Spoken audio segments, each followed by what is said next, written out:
Hello students, good morning to all of you. Chapter chemical kinetics. So last time आप लोगों ने देखा था कि हमने molecularity of a reaction, unimolecular, bimolecular, trimolecular के बारे में पढ़ा था और एक रिएक्शन देखी थी जिसके अंदर जो ऑर्डर था वो 10th ऑर्डर सीम्स हो रहा था, but the reaction is second order. So now we are proceeding. So the question is that which step control the rate of a reaction? कि ऐसा कौन सा स्टेप होगा किसी भी रिएक्शन का जो रिएक्शन के रेट को कंट्रोल करेगा. सो कहता कि the overall rate of reaction is controlled by the slowest step in A reaction is called rate determining step. कि किसी भी रिएक्शन में कहता जो सबसे स्लो स्टेप होगा वो स्टेप उस रिएक्शन के रेट को क्या करेगा, डिटरमाइन करेगा, और उस स्टेप को हम बोल देते हैं रेट डिटरमाइनिंग स्टेप. यानी कि रिएक्शन का वो पार्ट या वो स्टेप जो रेट को कंट्रोल करता है. ठीक है, और उसे हम रेट डिटरमाइनिंग स्टेप के नाम से जानते हैं. चलिए रिएक्शन देखते हैं, उससे आपको ये क्लियर होगा. सो कहता consider a reaction 2H2O2, hydrogen peroxide के हमने 2 मॉलिक्यूल ले लिए in the presence of alkaline medium और I नेगेटिव. कहता ये क्या हो जाएगा, ये डीकम्पोज हो जाएगा किस किस में, 2H2O यानी कि H2O के 2 मॉलिक्यूल और साथ में O2. तो ये कहां से आए हैं, दोनों हाइड्रोजन पेरोक्साइड के 2 मॉलिक्यूल से.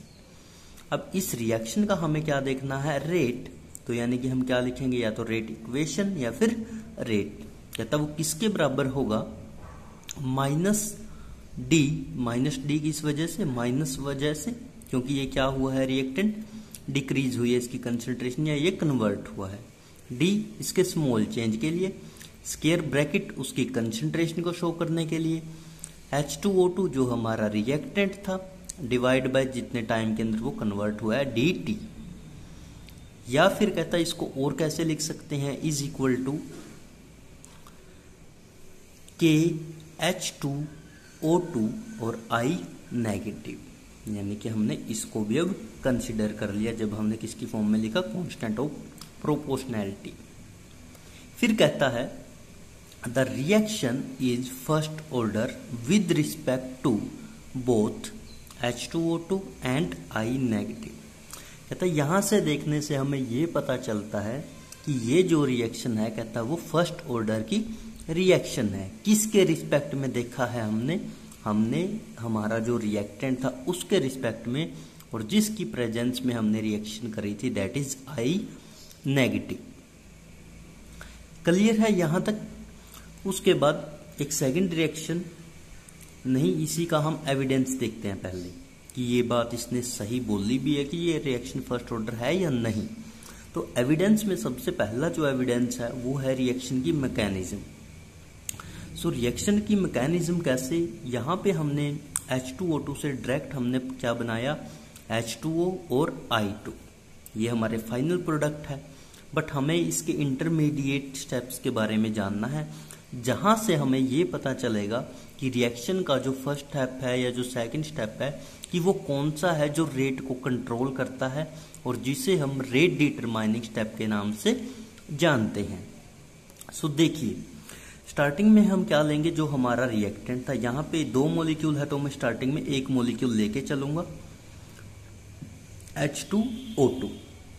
इसके साथ में किस चीज की प्रेजेंस थी, I नेगेटिव की. ठीक है, तो अब ये जो O2 है, इस O2 में से एक O तो यहीं रहेगा और जो एक O है वो किसके पास आ जाएगा, I के पास. तो जब यहां से एक O निकल गया तो ये क्या बच गया, H2O यानी कि वाटर, और यहां क्या बनेगा, I और O नेगेटिव. क्लियर.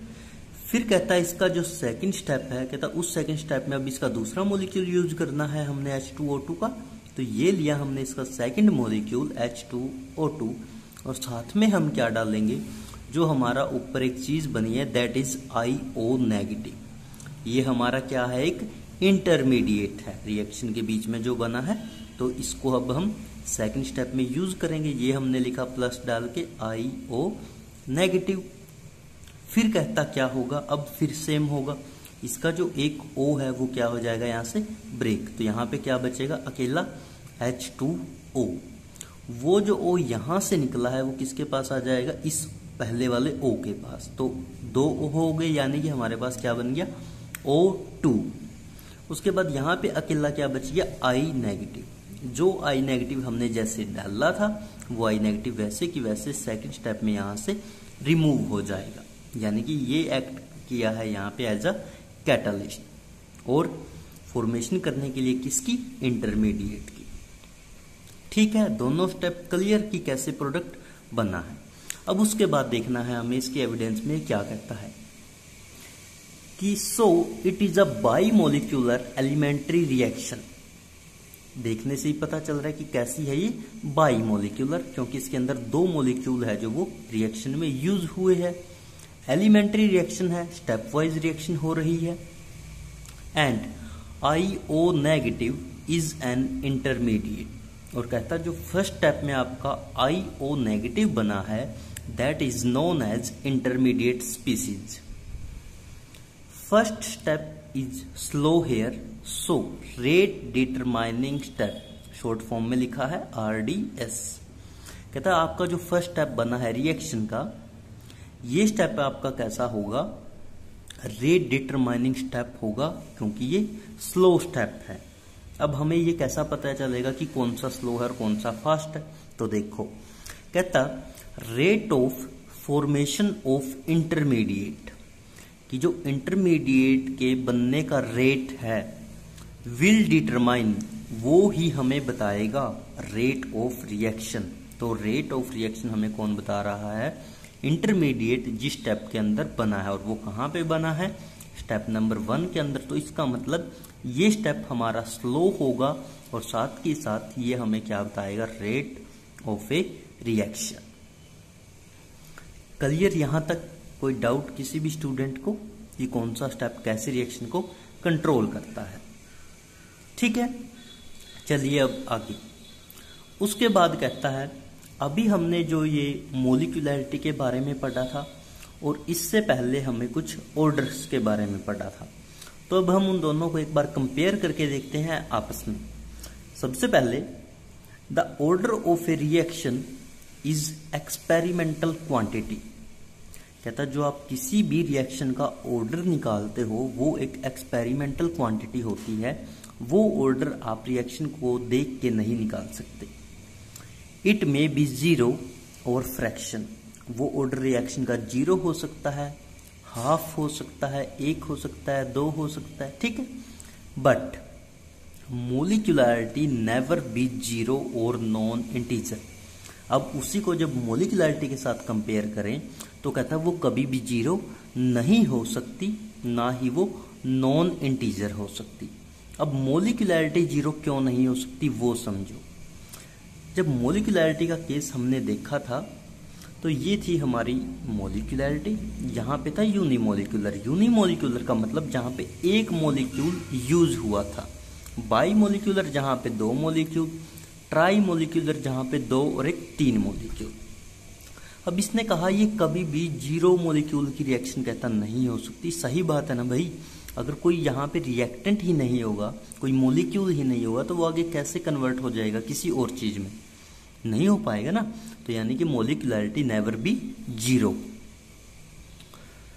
दूसरे स्टेप में कहता है कि order apply for both elementary and complex reaction.